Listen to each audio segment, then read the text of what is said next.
काल भैरव जी शिव जी के I think नाखून से प्रकट हुए थे। किस हेतु से?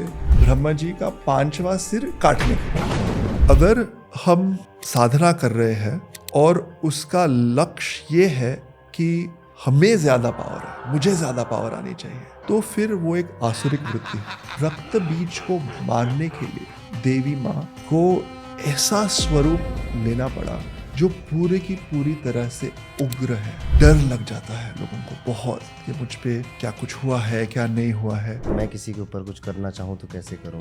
अष्ट सिद्धि नो निधि के दाता। असवर दीन जानकी माता।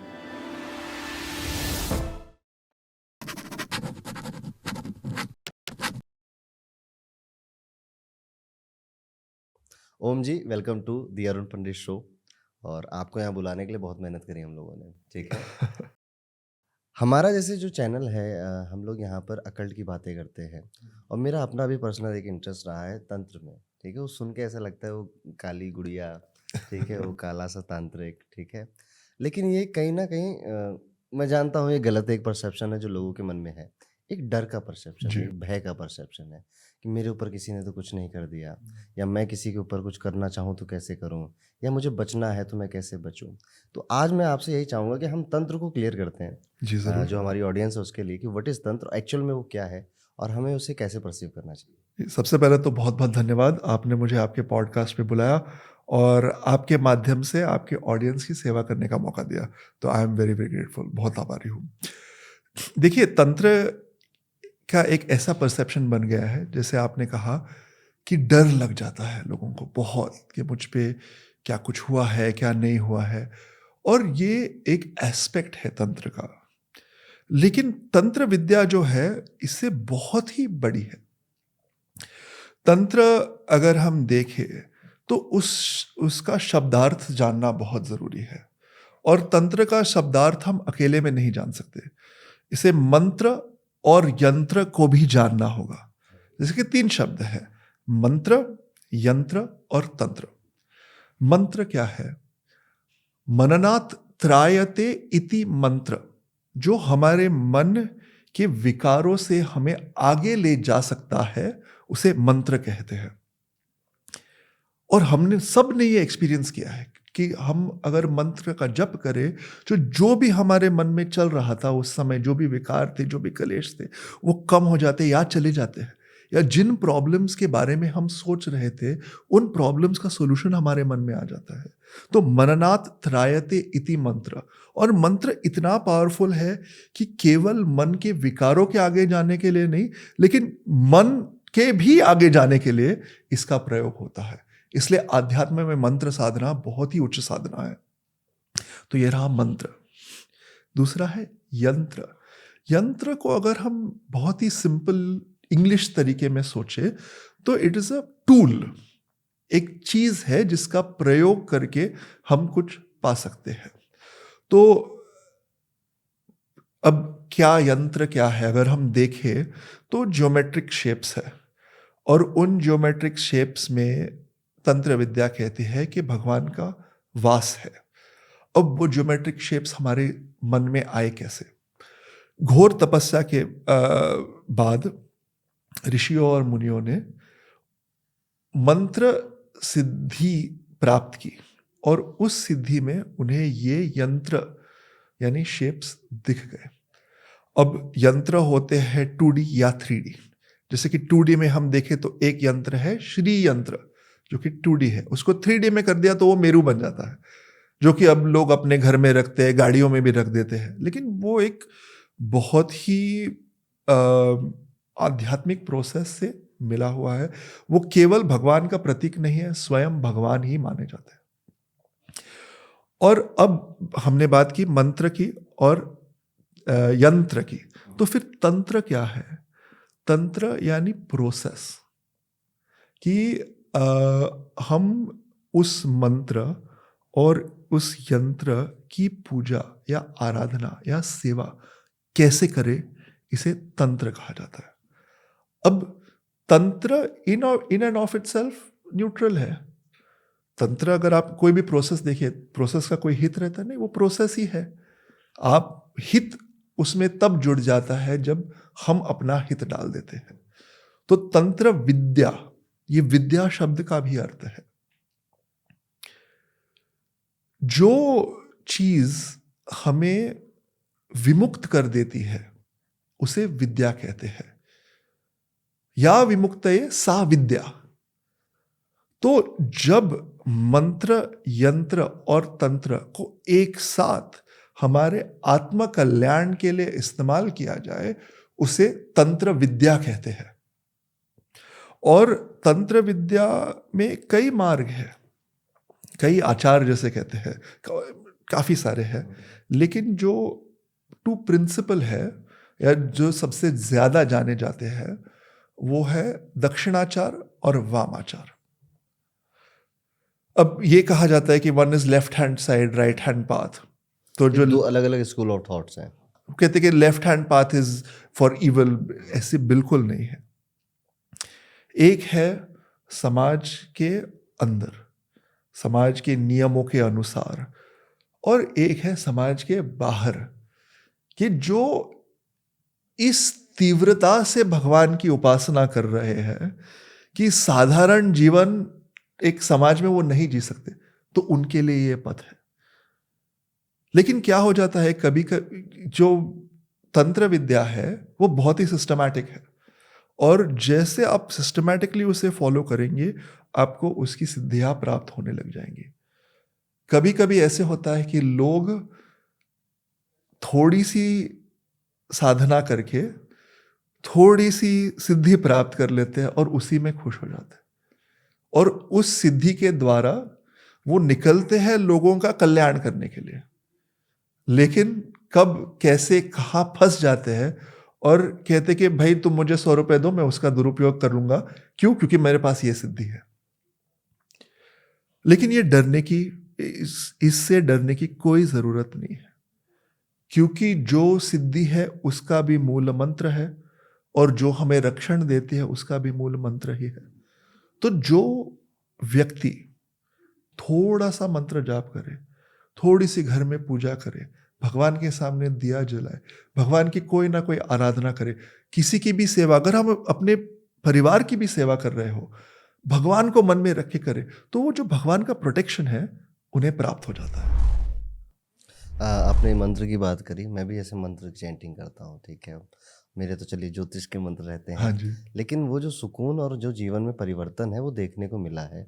और जो मेरे क्लाइंट्स रहते हैं मैं उनको भी बताता हूँ, तो ये रिस्पॉन्स तो मिला है। जैसे एक बड़ा छोटा सा पंचाक्षरी मंत्र है, ओम नमः शिवाय। हाँ जी, इसको भी अगर आप शालीनता से पढ़ें ना तो मन तुरंत शांत होता है, बिल्कुल। दिमाग क्लियर होता है। तो ये पावर तो मैंने महसूस की है। यंत्र की जो आपने बात की, मुझे लगता है यंत्र की जो असली वैल्यू थी वो भूलते जा रहे हैं लोग। उसको अब ये हो गया कि वास्तु यंत्र लगा दिया अपनी दुकान के गेट के ऊपर, दिवाली आई तो लक्ष्मी कुबेर यंत्र की फोटो ले आए और चिपका दिया हाँ दरवाजे जी। पे। तो हम उसका रेलेवेंस भूलते जा रहे हैं। यंत्र की जो असली रेलेवेंस थी मेरे ख्याल से, जब जैसे लक्ष्मी जी ऐसी दिखेंगी, गणेश जी ऐसे दिखेंगे, जब ऐसा परिकल्पना नहीं हुई थी तो उनको 2D फॉर्म में सोचा जाता था और फिर उसकी पूजा की जाती थी। और कहीं ना कहीं वो जो इमेज है वो ध्यान साधना के लिए भी यूज़ की जाती थी। पर अभी वो भूलते जा रहे हैं लोग। अब हम जैसे लोग अब उनको बताएंगे, आगे सिखाएंगे, ठीक है। तंत्र पे आपने बात करी, तंत्र की बात मुझे आपकी अच्छी लगी कि ये एक प्रोसेस है। लोगों को इसे समझना चाहिए। ये हर कोई कर सकता है, ठीक है, सीख सकता है, पूजा कर सकता है, लेकिन गुरु का सानिध्य ज़रूरी है। बिल्कुल।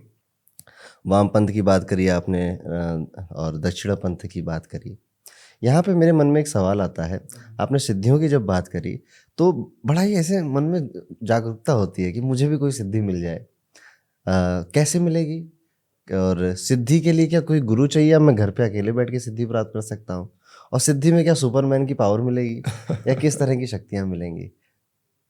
देखिए, जीवन में हम कोई भी डिसिप्लिन करें उसकी हमें सिद्धि प्राप्त होती है। एक साधारण आपको उदाहरण देता हूं। अगर मैं डिसिप्लिन के साथ हफ्ते में 3-4 बार जिम जाऊं और वहां सेल्फी लेने की जगह या दोस्तों से बातें करने की जगह डिसिप्लिन और फोकस के साथ अपनी एक्सरसाइज करूं, तो 3-4 महीने में मेरी बॉडी बन जाएगी। ये उस साधना की सिद्धि प्राप्त करना ही है। तो इसी तरीके से हम जहाँ जहाँ अपना प्रयास करते हैं डिसिप्लिन के साथ, वहाँ पे सिद्धि प्राप्त हो जाती है। लेकिन हम ये सिद्धि क्यों प्राप्त करना चाहते हैं, इसके बारे में हमें क्लैरिटी होनी चाहिए। और इस बारे में क्लैरिटी, सबसे पहले क्लैरिटी देने वाले हैं वो है गुरु।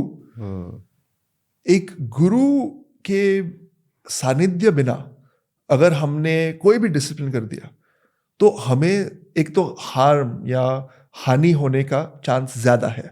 आप ऐसे ही जिम में गए और 50 किलो का डंबल उठा दिया तो आपका तो हाथ ही टूट सकता है। कोई ट्रेनर के साथ सही से आप करो। इसी तरीके से, ये तो साधारण बहुत ही लौकिक एग्जाम्पल है। आध्यात्मिक में दुनिया में तो डेंजर बहुत ही ज्यादा है अगर आपने सही से नहीं किया तो। और तो और एक, मेरे हिसाब से, ये तो मेरा मत है, अभी मैं मत बता रहा हूं, अगर हम साधना कर रहे हैं और उसका लक्ष्य ये है कि हमें ज्यादा पावर है, मुझे ज्यादा पावर आनी चाहिए, तो फिर वो एक आसुरिक वृत्ति है। और हम एग्जाम्पल्स देखते हैं, रावण ने कितनी साधना की, कड़ी तपस्या की। क्यों? अपने आत्मकल्याण के लिए नहीं की। उसे बस वो यही चाहता था कि ये सारे विश्व का राजा मैं बन जाऊं और जो भी है वो मैं प्राप्त कर सकूं। उसने ये प्राप्त भी कर लिया, लेकिन कितने समय के लिए रहा उसके पास ये। जब हनुमान जी गए लंका और जब उन्होंने रावण को देखा तो उनके मन में भी ये विचार है कि ये उनकी शरीर से दिखता है कि इन्होंने कड़ी तपस्या की है। काश उन्होंने दैविक मार्ग के लिए एक ही तपस्या की होती।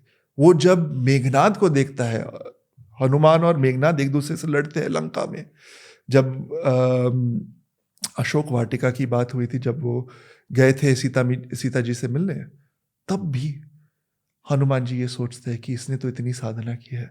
जो रावण का सबसे छोटा बेटा था अक्ष, जिसको हनुमान जी ने मारा उस टाइम पे, उसे मारने से पहले हनुमान जी ने सोचा था काश ये लड़का अपनी साधना दैवी मार्ग पे चलने के लिए करता, आज मुझे उसे मारना नहीं पड़ता। इसका क्या मतलब है?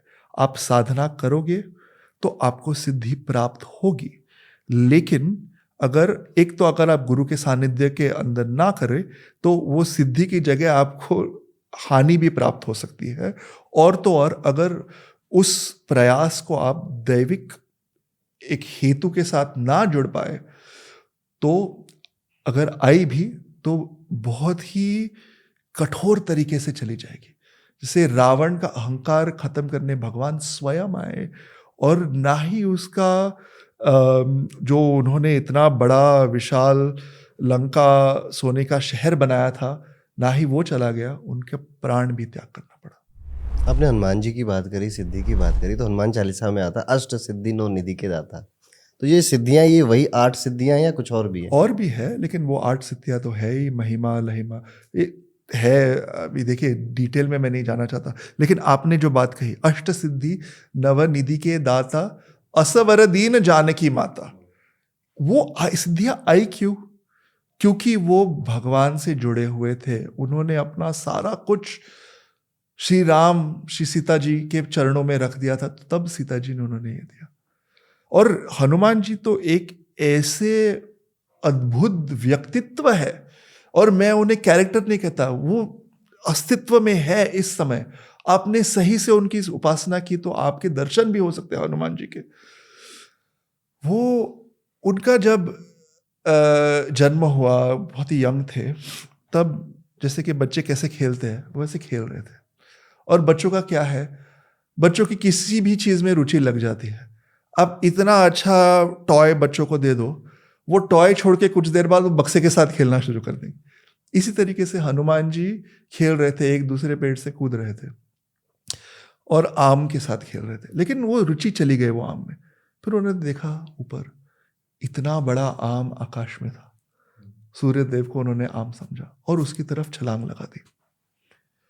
तब जाके इंद्रदेव डर गए, उन्होंने कहा अरे ये तो इतना काबिल बच्चा है कि वो उसने अगर सूर्यदेव को खा लिया तो सारा जो सौर्यमंडल है, जो सृष्टि है, वो सारी खराब हो जाएगी, कुछ होगा नहीं। तब एकदम डर के मारे, पैनिक में उन्होंने ब्रह्मास्त्र उस बच्चे पे मार दिया। अभी कोई बच्चे पे कोई अस्त्र भी नहीं मारेगा, इन्होंने ब्रह्मास्त्र मार दिया। तब आके उन्हें यहाँ पे चोट लगी, हनु जिसे कहते हैं, उस पे मार लगी तो नाम बन गया हनुमान, मारुति से। लेकिन ये कहानी तो हम सब जानते हैं, लेकिन ये कहानी की एक बहुत ही सुंदर मंशा है कि जो सूर्य है वो परम ज्ञान का प्रतीक है हमारे कल्चर में।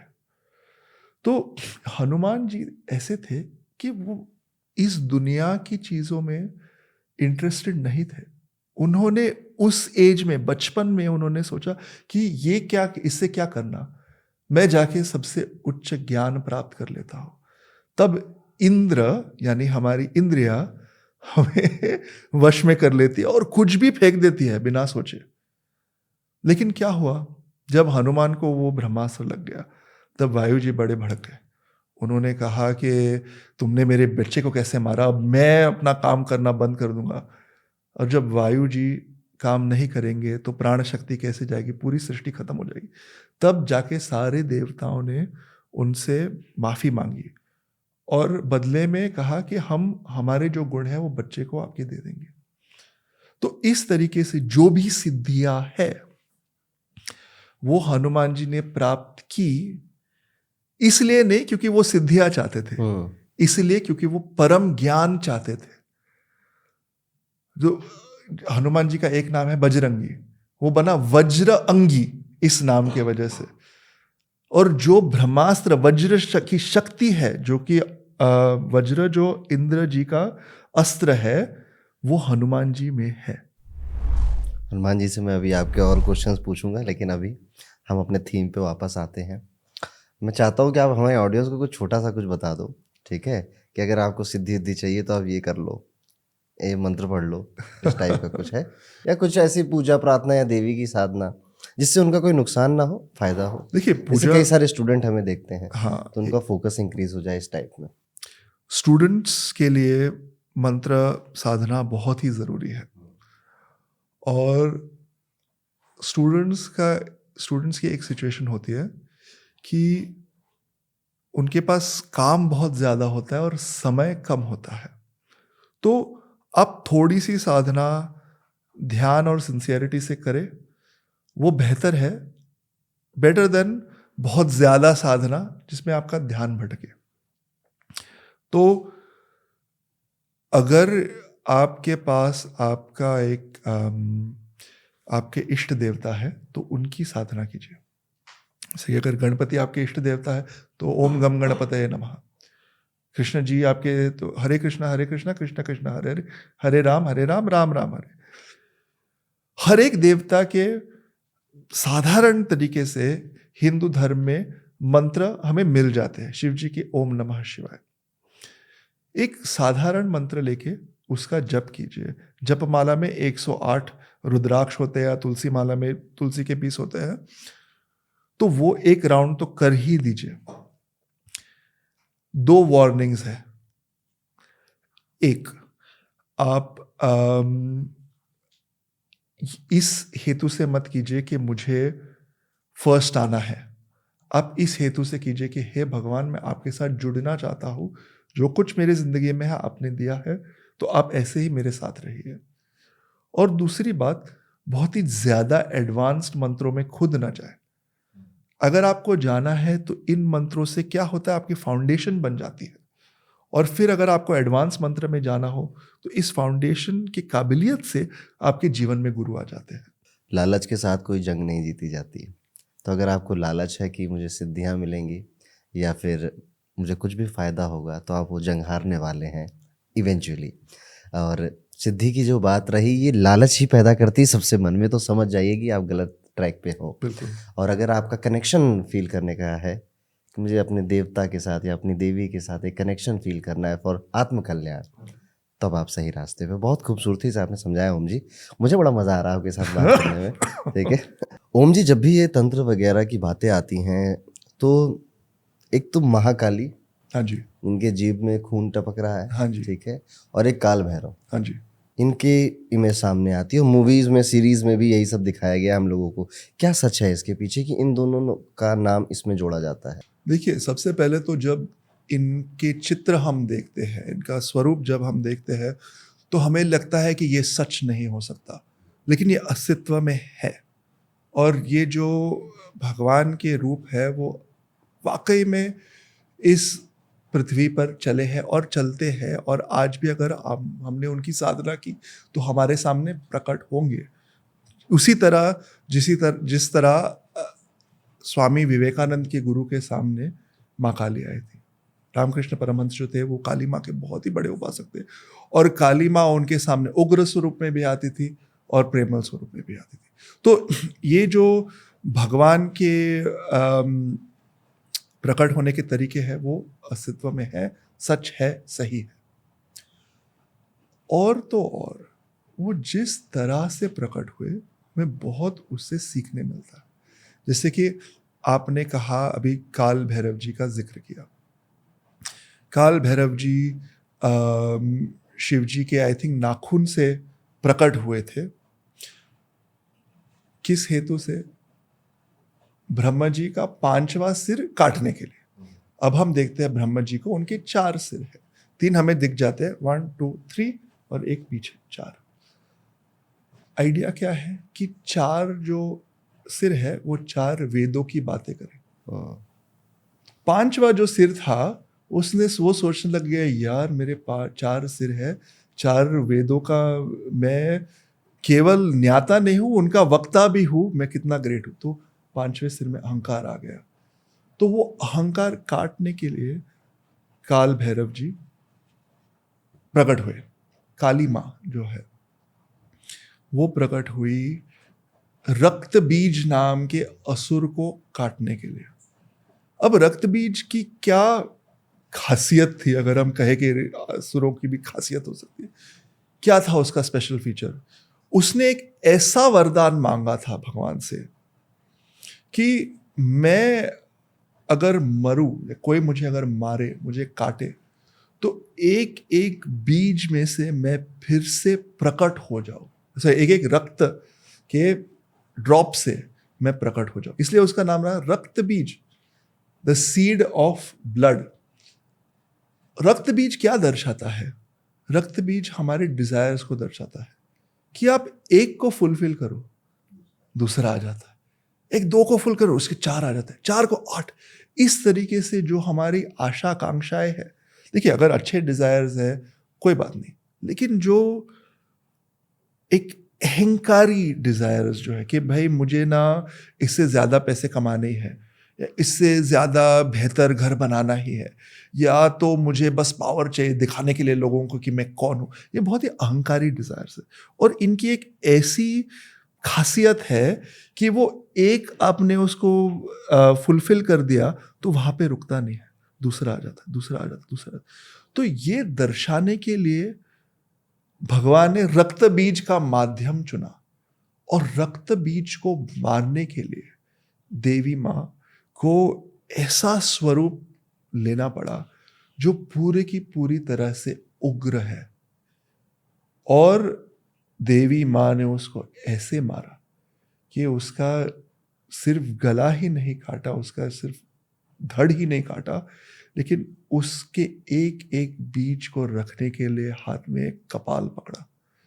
तो आप देखेंगे देवी के एक हाथ में खड्ग है, दूसरे हाथ में रक्त बीज का सिर है, तीसरे हाथ में वो कपाल है, क्योंकि एक भी रक्त की बूंद जमीन पे ना गिर पाए। इतने फास्ट और फाइनल तरीके से देवी ने उनका अंजाम कर दिया कि रक्त बीज तो खत्म ही हो गए, और हमें वो सीख आज तक प्राप्त है। तो अभी हम कहते हैं, अभी कोई क्रिटिक्स है हिंदुइज्म के कि आप इतना वायलेंट रिलीजन क्यों है, यही बात आप सौम्यता से नहीं बता सकते थे? भैया, अगर सौम्यता जो हमारी आसुरिक वृत्तियां है उन्हें अगर हम सौम्यता से देखें तो क्या वो चली जाएंगी?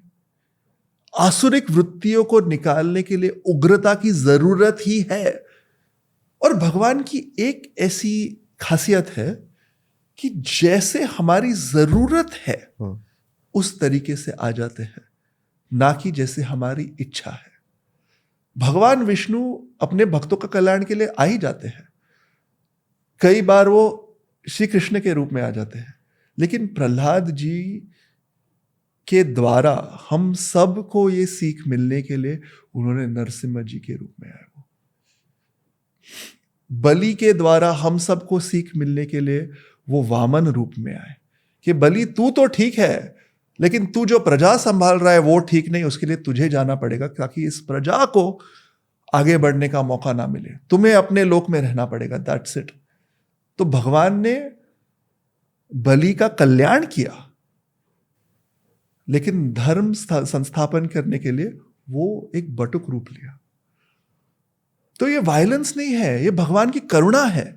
जिस रूप में आते वो हमें सिखाते कि तुम्हारे इतने अगर डिजायर्स है, इतनी आसुरिक वृत्तियां है, तो फिर भी मैं तुम्हारे पास आऊंगा या आऊंगी काली मां का रूप धारण करके।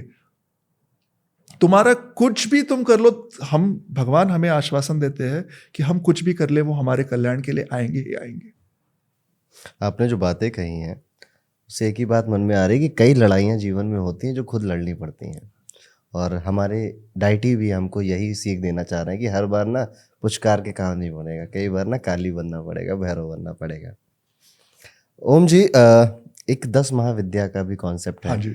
जो तांत्रिक कॉन्सेप्ट है, जिसमें देवी के 10 ऐसे फॉर्म हैं जिनको मतलब कई तो फॉर्म ऐसे जिनको देख के डर लगता है।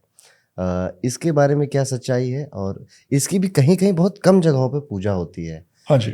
षोडशी हैं, छिन्नमस्ता देवी हैं, इनका क्या अर्थ है? ये 10 महाविद्याओं के पीछे की स्टोरी क्या है? देखिए, अगर हम श्री विद्या देखें या देवी उपासना जनरली देखें, देवी के अलग अलग प्रकट रूप है। जैसे कि बहुत ही साधारण तरीके, माँ दुर्गा के 3 प्रकट रूप है, काली माँ, लक्ष्मी माँ, सरस्वती माँ। अब सरस्वती माँ कहेंगे कि उपासक कहेंगे नहीं नहीं, सरस्वती माँ के 3 प्रकट, ये भी ठीक है, लेकिन साधारण जनरल तौर पे हम कहते हैं कि 3 प्रकट रूप है। उसके अलावा जो आपने कहा दशम महाविद्या है वो भी है, उसके अलावा 64 योगिनियां भी है, उसके अलावा जो नवदुर्गा है वो भी है। तो क्या है, महादेवी आदि पराशक्ति एक निर्गुण सत्य जब सगुण हो जाते हैं तब उनके ऐसे ऐसे अलग रूप प्राप्त होते हैं, हमें प्राप्त हो जाते हैं। और इनकी उपासना करना इनके प्राप्ति के लिए नहीं, लेकिन इनकी सेवा के लिए है। हर एक माँ का जो रूप है हम सब उनकी सेवा नहीं कर सकता। जैसे कि साधारण तौर पे स्टूडेंट्स जो है वो सरस्वती माँ की उपासना करते हैं, व्यवहारिक जीवन में है वो लक्ष्मी माँ की उपासना करते हैं, जो आध्यात्मिक पथ पे है वो पार्वती माँ की उपासना करते हैं। लेकिन एक जैसे आपने कहा है छिन्नमस्ता माँ, छिन्नमस्ता माँ का अगर आप स्वरूप देखें तो जो समाज में है वो उनकी सेवा नहीं कर सकता, कर ही नहीं सकता, क्योंकि जो उनका रूप है वो इतना उग्र है कि आपको समाज के विचारधाराओं से निकल के उनकी सेवा करनी पड़ेगी। जैसे कि छिन्नमस्ता माँ, उन्होंने अब खुद अपना सिर काटा है, इसका मतलब है कि उन्होंने खुद अपना अहंकार त्याग कर दिया। उस कटे हुए सिर में से 3 रक्त की धाराएं निकल रही है जो कि योगिनियां पी रही है, जो कि है 3 नाड़ियां, सुषुम्ना नाड़ी, ईडा नाड़ी, पिंगला नाड़ी। तो उसका सेवन कर रही है योगिनी जी जो कि आध्यात्मिक पथ पे है। उनका पैर जो है वो एक मैथुनिक कपल के ऊपर है, जो दर्शाता है कि मैं संसार के जो सर्वाइवल इंस्टिंक्ट है उससे आगे चली गई हूं। अभी ये रूप साधारण तौर पे हम उसकी पूजा कर ही नहीं सकते। लेकिन क्या ये गलत है? नहीं। बस जो इतने वैरागी है कि समाज में नहीं रह सकते, उनके लिए भी एक पथ बन चुका है हमारे धर्म में, और ये पथ है। तो जैसे कि हम बात कर रहे थे अघोरियों की। अघोरी जो है, वो लोग कहते नहीं नहीं वो तो साधक नहीं है, वो उपासक नहीं है, वो है, बट वो इस तरीके के उपासक है कि आप उनकी उपासना नहीं सहन कर पाओगे, इसलिए वो समाज से हट के अपने जगह पे अपनी साधना करते हैं। इसीलिए वो जाके स्मशान भूमि में अपनी साधना करते हैं, क्योंकि वो जानते हैं कि हम लोग वहां पे नहीं जाएंगे उन्हें डिस्टर्ब करने के लिए। देखिए, भगवत गीता में भगवान श्री कृष्ण एक बहुत ही सुंदर बात कहते हैं। वो कहते हैं, या निशा सर्वभूतानाम यस्याम जागृति संयमी यस्याम जागृति भूतानि सा निशा पश्यतो मुनेः। जब ये मैंने पहली बार पढ़ा था, कुछ अभी 17 साल हो गए, लगा ये भगवान बाकी तो सब ठीक करे, ये ऐसा कैसा उन्होंने एक ऐसी कैसी पंक्ति लगा दी भगवत गीता में। वो कहते हैं कि जहां जहां साधारण लोग जागृत है, वहां पे जो मुनि है वो निद्रावस्था में रहते हैं, और जहां जहां साधारण लोग निद्रावस्था में है, उन स्थितियों में मुनि जागृत रहते हैं। इसका क्या मतलब है? इसका ये मतलब है, जहां पे लौकिक रुचि है वहां पे आध्यात्मिक लोगों को ज्यादा रुचि नहीं आती, और जिन चीजों में आध्यात्मिक लोगों को रुचि है वहां पे लौकिक लोगों को ज्यादा रुचि नहीं आती। तो ये जो दश महाविद्या और स्पेशली छिन्नमस्ता माँ है, और जो ज्यादा उग्र रूप है, वो उन वैरागियों के लिए है जो दुनिया में नहीं फंक्शन कर सकते। भगवान ने कहा ठीक है, मैं तुम्हारे लिए इस रूप में आ जाती हूँ। वेरी गुड, बहुत सुंदर। तो बड़े आपका स्टाइल है, बड़ी आसानी से समझा देते हैं सारी चीज़ें। आपने अघोरियों की बात करी, सुनने में आता है कि मुर्दे खाते हैं, शमशान में उनके लाश को चुरा के ले जाते हैं। ये किस तरह की साधना है? कई बार इसमें क्वेश्चन उठता है कि एंड गोल तो सबका वही है कि मुझे परमात्मा को प्राप्त करना है या मुझे मोक्ष प्राप्त करना है, अगर सिंपल लैंग्वेज में कहें। तो क्या ये मुर्दे खाने से या किसी की लाश चुरा ले जाने से, खोपड़ी में खून पीने से, ये भी कोई साधना का तरीका है? देखिए, एक साधना में ऐसा समय आ जाता है कि हमें जो चीजें है जिस रूप में है वो नहीं दिखती। अब ये मैंने कप को पकड़ा है, हम दोनों को कप दिख रहा है, उसके अंदर शायद पानी है, वो आपको भी आपके दर्शन में भी आ रहा है। एक समय ऐसे आ जाता है जब ये कप नहीं दिखता, पंच महाभूत का विकार दिखता है इसमें। ओके। कि केवल और केवल ये पंच महाभूत ही है जो कि इस समय इस कप में है, जो कि इस समय मेरे हाथ में है, जो कि इस समय इस टेबल पे है। मैट्रिक्स फिल्म में भी एक ऐसा सीन आता है, जो उसके फिल्म के हीरो है नियो, उन्होंने लोग नहीं दिखते, बिल्डिंग्स नहीं दिखती, फर्श नहीं दिखता, उन्हें सिर्फ कोड दिखता है, किस कोड से वो बना हुआ है। तो जो इस तरीके के साधक है, इस लेवल की उन्हें सिद्धि प्राप्त हुई है कि वो चीजों को नहीं देखते, उसके कोड को सिर्फ देखते और उसके कोड के साथ अपनी साधना कर रहे हैं, उन साधकों को हम जज नहीं कर सकते हमारे लेवल से, क्योंकि हमें समझ में ही नहीं आएगा।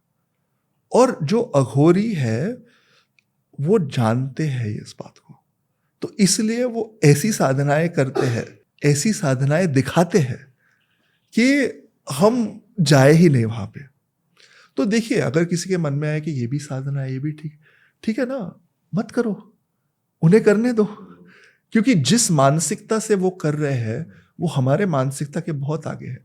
लेकिन हमारे मानसिकता के लिए भी भगवान ने दी है सौम्य साधना, करो, साधारण जप करो। मैं आपको बात कर रहा हूँ, हमारी स्टूडेंट्स के बारे में बात हुई थी, एक साधारण ओम गम गणपतये नमः 108 बार पूरे फोकस के साथ, आप में इतनी स्ट्रेंथ आ जाएगी, स्वयं भगवान गणपति की जो शक्ति है वो आप में आ जाएगी। आप हरे कृष्ण महामंत्र करो, आप में इतनी शक्ति आ जाएगी, आप मतलब कुछ भी कर सकोगे, यू नो। एंड हम जानते हैं कि आज इस दुनिया में जितने भी सक्सेसफुल लोग हैं वो कोई ना कोई साधना तो कर ही रहे हैं। तो हमारे लिए हमारी जो भी लेवल हो, हमें साधना मिल जाएगी। कब शायद हम भी वहाँ उस लेवल पे पहुँचे और हमें भी साधना करनी पड़े, क्या जाने। जो आपने कहा ना कि पंच महाभूत दिखते हैं, ये बड़ी मोटी बात है, मतलब काफ़ी गहरी बात है, मोटी नहीं कहूँगा, क्योंकि जैसे ज्योतिष में भी 5 एलिमेंट्स का है, वास्तु में तो बहुत ज़्यादा है। वास्तु में तो कि आपका साउथ ईस्ट तो अग्निकोण है, वो फायर एलिमेंट है, तो वहाँ पे आप पानी का कुछ मत बनाइए, तो आपके घर के अंदर एलिमेंट बिगड़ जाएंगे। एलिमेंट पंचमहाभूत यही है, 5 एलिमेंट्स आपके। और ये हर जगह है, और हम बचपन से सुनते आ रहे हैं, हम भी वही, तुम भी वही, हर कोई वही बना हुआ है। लेकिन शायद जो एक तरह के साधक हैं उनको वो चीज़ वैसी ही दिखती है, इसलिए वो फ़र्क नहीं करते। बिल्कुल। हमें डर लगता है देखने में, हाँ या जी। हम नहीं समझ पाते, तो हमारी बुद्धि को अभी विकसित होने की ज़रूरत है। लेकिन हमारे धर्म में ये चीज़ भी है कि हम भक्ति मार्ग भी बनाया गया है ईश्वर को प्राप्त करने के लिए, तंत्र मार्ग भी बनाया गया है ईश्वर को प्राप्त करने के लिए, मोह मार्ग भी बनाया गया है कि आप अपने सारे डिज़ायर पूरे कर लो, जितना पूरा कर लो। इस ओशो इस फिलॉसफी पे यकीन करते थे, वो मार्ग भी बनाया गया है। तो सारे रास्ते अलग अलग हैं, लेकिन सबका मंजिल एक ही है। तो ये खूबसूरती है हमारी संस्कृति की। आपने बीच में श्री विद्या का नाम लिया था, 10वां विद्या का मैंने लिया, श्री विद्या, ये क्या है ये श्री विद्या? श्री विद्या तंत्र साधना से बहुत ही जुड़ी हुई है। देखिए, ऋग्वेद में एक सुक्तम है, श्री सुक्तम करके। श्री सुक्तम में लक्ष्मी जी का नाम लिया जाता है, लेकिन केवल लक्ष्मी जी के बारे में नहीं, डिवाइन फेमिनिन का वो सुक्तम है। श्री विद्या की जो उपासना है वो ज़्यादातर श्री चक्र के माध्यम से होती है। जो 2D में जैसे ने कहा श्री चक्र है, 3D में मेरु है, और उस मेरु के या श्री चक्र के 9 आवरण हैं। तो हर एक लेवल पे अलग अलग देवी के रूप है, उनकी साधना करके, उनका आशीर्वाद प्राप्त करके हम आगे बढ़ सकते हैं। तो जो श्री विद्या है वो एक बहुत ही सिस्टमैटिक और डिसिप्लिन्ड तरीका है तंत्र साधना का या साधना का। और जो सबसे बीच में जो जिस पॉइंट पे, जिस बिंदु पे वो पूरा श्री चक्र केंद्रित है, उसे वहाँ पे है माँ ललिता त्रिपुर सुंदरी, जो कि आदि पराशक्ति के ही स्वरूप है। तो देवी माँ को प्राप्त करने के अलग अलग अलग तरीके ही ये है। लेकिन मैं आप के एक बात से पूरी तरह से सहमत नहीं हूँ। आपने गलत नहीं कहा, आपने सही कहा, लेकिन बस मेरे दिल में खटक जाता है कि लोग ये मानते हैं कि पाथ अलग है, एक भक्ति मार्ग है, एक ज्ञान मार्ग है, एक योग मार्ग है। एक्चुअली अगर कोई भी अपना मार्ग पूरी तरह से फॉलो करे तो उन्हें बाकी मार्ग के सारे फल मिल जाएंगे। देखिए, भक्ति मार्ग मेरे जीवन में क्यों आया या ज्ञान मार्ग मेरे जीवन में क्यों आया? क्योंकि मेरी ऐसी एक मानसिकता है, जो मेरे ऐसे विचार हैं जो उस मार्ग में ज्यादा जुड़ जाएंगे। तो ये कहना कि ये मार्ग अच्छा है, वो मार्ग बुरा है, ये मार्ग में आपको ये मिलेगा, वो गलत है। हालांकि आप नहीं कह रहे थे, लोग कहते हैं ये बहुत कि ये मार्ग से बेहतर ही है। नहीं, जो आदमी या औरत, जो जन पूरे फोकस और सिंसियरिटी और पूरी भक्ति के साथ भक्ति मार्ग चल जाता है, उन्हें ज्ञान प्राप्त होता ही है। जो पूरे फोकस और सिंसियरिटी के साथ ज्ञान मार्ग चलता है, वो भक्ति के बिना आगे बढ़ ही नहीं सकते, उन्हें भक्ति आ ही जाती है। तो भगवान की एक कृपा, उन्होंने पाथ दे दिया और कहा कि भाई तुम्हें सारे फ्रूट्स मिल जाएंगे, तुम चलो। आपकी कोई वीडियो देख रहा था मैं, उसमें एक नाम था कर्ण पिशाचिनी। और क्या है ये, बड़ा फैसिनेटिंग चीज़ है। देखिए, कर्ण पिशाचिनी एक प्रकार की सिद्धि है जो कि आप तांत्रिक विद्या से प्राप्त कर सकते हैं।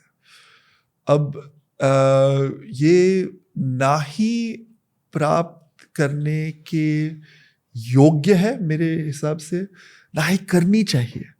लेकिन कई लोगों को इंटरेस्ट है, मतलब इंटरेस्ट नहीं, फैसिनेशन है, या बहुत ही एक ईगो ड्रिवन मैंडेट है, उसके वजह से वो कर्ण पिशाचिनी प्राप्त करना चाहते। क्यों? ये उनकी एक ऐसी खासियत है कि वो आपके पीछे या आपके बगल में खड़े रह के आपके कान में कह देंगी कि इसके बारे में ये है। मैं आपको सारा उनका अस्तित्व, अतीत और भविष्य बता दूंगी, और आप फिर वो आदमी को बता देते हैं और वो आपसे इम्प्रेस हो जाते हैं। ये सिद्धि कर्ण पिशाचिनी के बिना भी आ सकती है। I am not saying it's only obtain through this. मंत्र सिद्धि के साथ, गुरु कृपा के साथ भी आ सकती है, और कई लोगों ने प्राप्त की है। लेकिन एक ना, काम किए बिना या एफर्ट किए बिना सबसे फास्ट तरीका अगर कोई है तो ये है। लेकिन सबसे फास्ट भी है और सबसे डेंजरस भी है। क्यों? ये जो एक तो उसका प्रोसेस ही इतना भयंकर है, उसका वर्णन भी नहीं करना चाहता, क्योंकि मैं इन चीज़ों को पावर ही नहीं देना चाहता।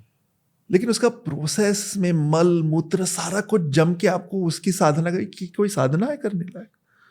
और तो और अगर आपके जीवन में कर्ण पिशाचिनी आ गई, तो जब आप इस जीवन से, इस मतलब मृत्यु लोक के द्वार पे खड़े हैं और आपने उन्हें अपने किसी शिष्य को नहीं दिया है, तो आपके आत्मा का कल्याण होगा ही नहीं। अब उसी भटकती सॉर्ट ऑफ सिचुएशन में रह जाओगे। ये भी ऐसे भी है व्यक्ति, एंटिटीज जिन्हें कहा जाता है ब्रह्म राक्षस, कि वो ज्ञानी तो है लेकिन वो ज्ञान किसी को दे ना पाए। ब्रह्म राक्षस तो काफी, अगर मैं ज्ञान प्राप्त करूं, मैं किसी को दूं ही ना, मैं कहूँ ये मेरा ज्ञान है, तो ब्रह्म राक्षस की स्थिति को हम प्राप्त हो जाते हैं। लेकिन एक तरीका ब्रह्म राक्षस की स्थिति को प्राप्त होने का ये भी है कि आपने तो भाई खुद के लिए कर्ण पिशाची को बुला लिया और आपके जीवन में रह गए, लेकिन अगर आपका अकाल मृत्यु हो गया या कुछ हो गया और आप किसी को दे नहीं पाए, तो आप क्या आत्मा का कल्याण होगा ही नहीं।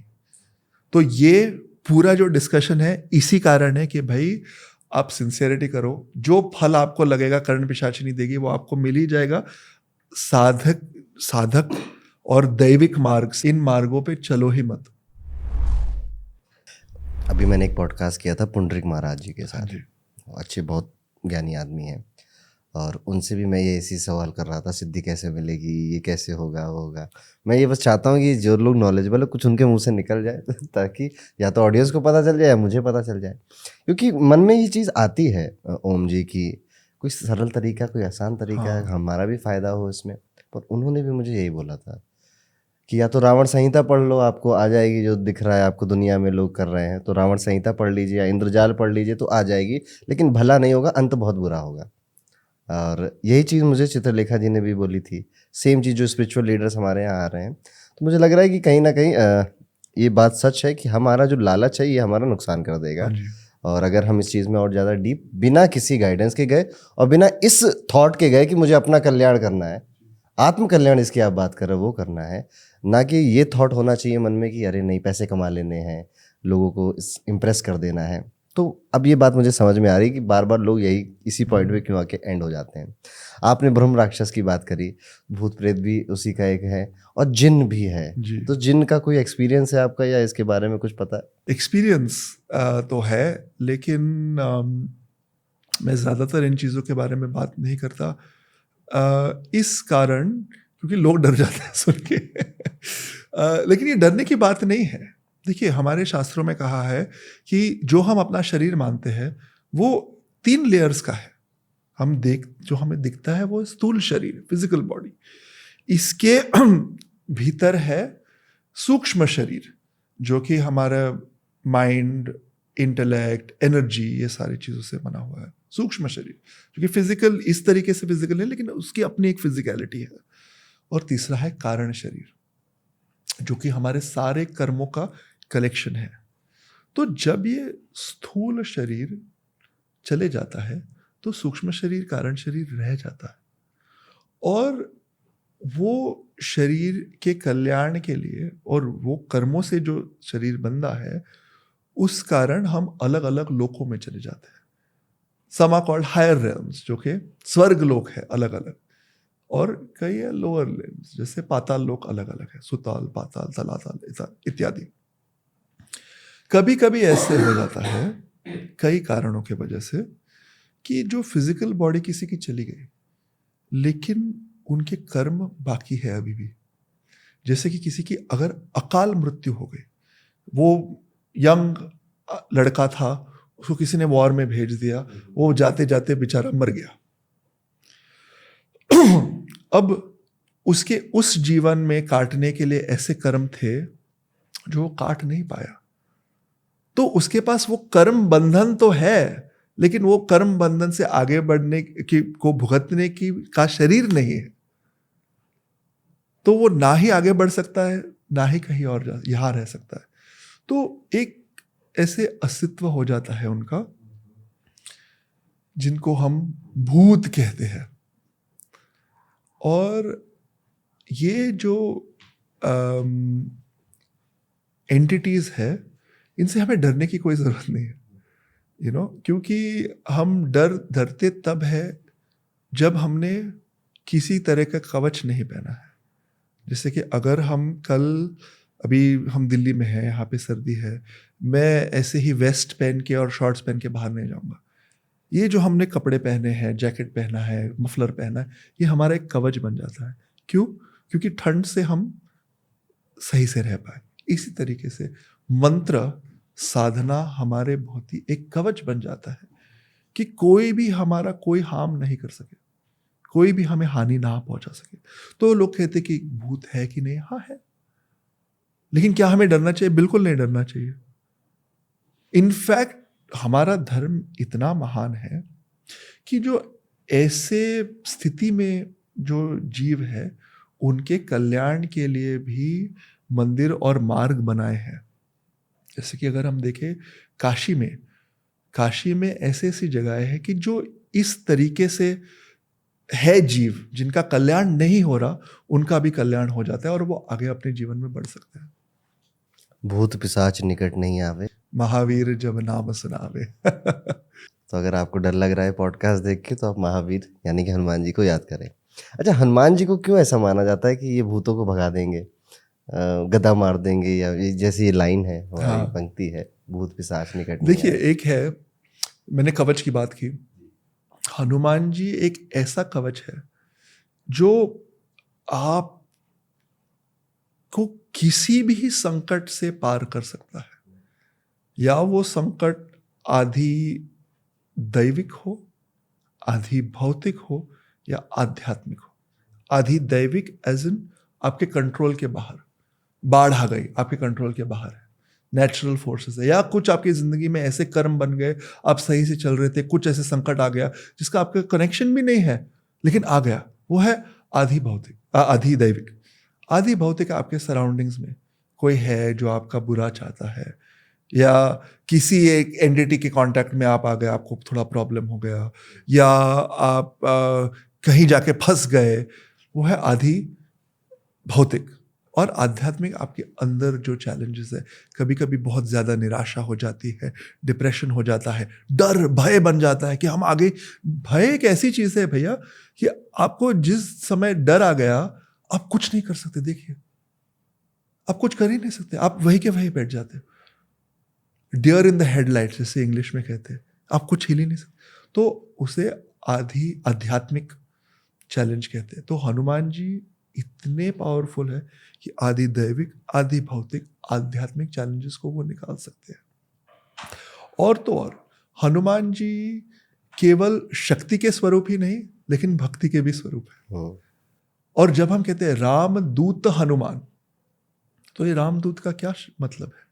राम नाम के कई मतलब है और एक से बढ़कर एक उसकी ब्यूटी है। लेकिन एक जो मैंने शब्दार्थ सुना था, वो वाकई में मेरे दिल को छू गया। रा यानी लाइट, म यानी विद इन, रा, रवि, ये सारे शब्दों का धातु रा, लाइट, ज्ञान का प्रकाश हमारे अंदर। तो जो हमारे अंदर परमात्मा का अस्तित्व है, जिसके कारण हमें ये जीवन मिला है, जो हमारे आत्म कल्याण का मार्ग है और जो डेस्टिनेशन भी है, उसके दूत है हनुमान। तो हनुमान जी क्या कहते हैं? अगर कभी कठिन परिस्थिति आई भी, तो उससे हम कैसे जूझे कि हमारा आत्म कल्याण हो, ये ज्ञान हनुमान जी हमें देते हैं। इसीलिए उन्हें राम लाइट विद इन के दूत का नाम दिया है, the messenger of the light. तो देखिए, हम सारे कर्म से बंधे हैं, सिचुएशंस आएंगे, आते रहेंगे, लेकिन बात क्या है, फर्क किससे पड़ता है, हम किस तरीके से वो सिचुएशन से जूझते हैं। ये शक्ति हनुमान जी देते हैं। और जो हनुमान जी के उपासक है, उनके सामने क्या भाई भूत प्रेत कुछ भी खड़े हो जाए, डर नहीं है उनके दिल में। क्यों? क्योंकि हनुमान जी उनके साथ है। हनुमान जी का तंत्र से कुछ लेना देना हाँ है, तंत्र स्वरूपी भी है हनुमान जी। हनुमान जी के यंत्र भी है, तंत्र विद्या में हनुमान जी की उपासना करने के तरीके हैं। और एक साधारण तरीके से अगर हम देखें, किसी भी मूर्ति की पूजा हम करें, ज़्यादातर एक तंत्र का प्रयोग किया जाता है, क्योंकि तंत्र ये प्रोसेस है, जैसे हमने कहा था। तो मूर्ति को भगवान कैसे बनाए, उसका एक प्रोसेस है। और जब उस मूर्ति में भगवान का वास हो तो उसे मूर्ति नहीं, लेकिन विग्रह कहा जाता है। विशेष ग्रह, जो भगवान का विशेष घर है, वो विग्रह है। तो अगर हमारे पास हनुमान जी की मूर्ति आई और हमें उसकी पूजा करनी है, तो उस मूर्ति में या उस मूर्ति को विग्रह बनाने का जो प्रोसेस है, उसमें तंत्र उपासना आ जाती है। मैं डिटेल में नहीं बताऊंगा, लेकिन उसका बेसिक प्रोसेस ये है कि हम हनुमान जी का पहले अपने मन में अध्ययन करते हैं, उनका ध्यान करते हैं, ध्यान श्लोक होते हैं। फिर जो हमारे 7 चक्र है, एक प्रोसेस से उन्हें जागृत करना गलत शब्द है, क्योंकि वो जागृत है, लेकिन एक्टिवेट कर देते हैं एक तरीके से। और उस एक्टिवेशन के द्वारा प्राण शक्ति को उस विग्रह में या उस मूर्ति में डाल के उसे विग्रह बना देते हैं। और हनुमान जी का एक और कनेक्शन है तंत्र साधना के साथ। तंत्र साधना में प्राण शक्ति की बहुत उपयोग हो जाता है, और हनुमान जी स्वयं प्राण के प्रतीक है। वायुपुत्र, पवन सुत, जो हमारे नासिक ब्रीदिंग के प्रोसेस है, उसके ये तो हनुमान जी की वजह से ही चल रही है ना। तो तंत्र विद्या में क्या, हर एक विद्या में हनुमान जी का वास है। अगर हम भक्ति भी कर रहे हैं ना, देखिए, आप लोग कहते हैं what is the science of Mantra, what is the science, how can you get outcomes, आपको कैसे चीजें मिल जाएंगी, साइंटिफिकली बता दीजिए। एक साधारण चीज आपको बता देता हूँ। अगर आपको डर है किसी चीज का, तो आपकी ब्रीदिंग कैसे रहेगी? शैलो। तो आप गहराई से देख भी नहीं सकते सिचुएशन को। आपने मंत्र शुरू कर दिया, हरे कृष्णा कृष्णा कृष्णा हरे हरे, हरे राम राम राम हरे, या ओम श्री राम दूताय नमः। एक बार ओम श्री राम दूताय नमः, एक बार ओम श्री राम। तो आपकी ब्रीदिंग चेंज हो जाती है। जब आपकी ब्रीदिंग चेंज हो जाती है, तब आपकी मेंटल स्टेट चेंज हो जाती है। जब आप, क्योंकि थॉट्स कम हो जाते हैं, जब आपकी मेंटल स्टेट, थॉट्स कम हो गए, तब आपको आंसर देने का या उससे कैसे जूझने का उत्तर सही से आ जाता है आपके मन में। तो जो मंत्र है, उसका एक साइंटिफिक इफेक्ट भी है बॉडी पे और ब्रेन पे, तो और भी है। जो मंत्र साधना करते हैं, उनका हिपोकैम्पस रीजन है, जो मेमोरी के साथ एसोसिएटेड है, वो ज़्यादा स्ट्रांग है compare to those who don't meditate. जो मेडिटेशन करते हैं, उनकी जो अमिगडाला है, जो कि इंस्टिंक्टिव रिएक्शंस कंट्रोल करती है, वो उनके वश में ज़्यादा रहती है। तो वो इंस्टिंक्ट से नहीं, सोच से काम करते हैं। जो मंत्र जाप करते हैं, उनका प्रीफ्रंटल कॉर्टेक्स जो है, जो हमारे डिसीजन मेकिंग में मदद करता है, वो ज़्यादा स्ट्रांग होती है और वो ज़्यादा फास्ट आपकी मदद में आ जाती है। तो ये साइंटिफिक मेथड्स है। लेकिन साइंटिफिक पे क्यों बिलीव करें ब्लाइंडली? आप ट्राई तो कीजिए और आपके जीवन में सिद्धियां प्राप्त करके फिर आप कहिए है कि नहीं।